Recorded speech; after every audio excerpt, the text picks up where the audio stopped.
kids! Today I want to introduce you to something called an oobleck. So it's this green pan of goo that you see right here.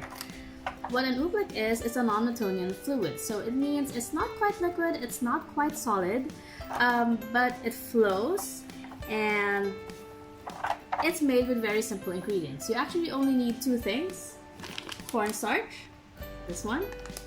Corn flour also works if you don't have cornstarch, and water. So what we're gonna do is we're gonna combine 1 cup of water for every 2 cups of cornstarch. So you could make more oobleck, you could make less. It really depends. It's as long as you follow the ratio of 2:1.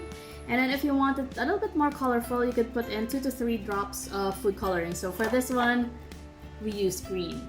So what makes an oobleck special? It behaves like a liquid where it flows, but there's a little bit of resistance there. So if you lift it up, you could actually see that it flows like this.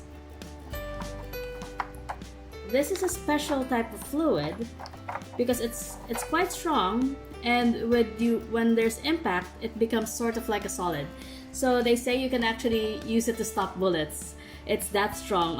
When you punch it down, you're gonna feel that there's resistance, and it becomes very solid-like. So your hand isn't gonna go all the way down like it should when you're punching water.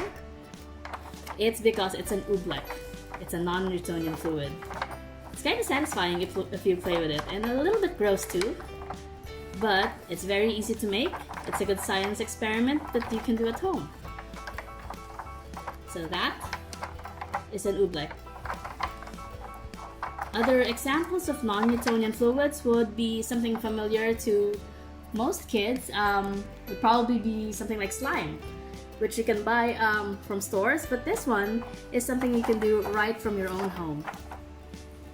Thanks, and if you have any questions, just put them in the comments.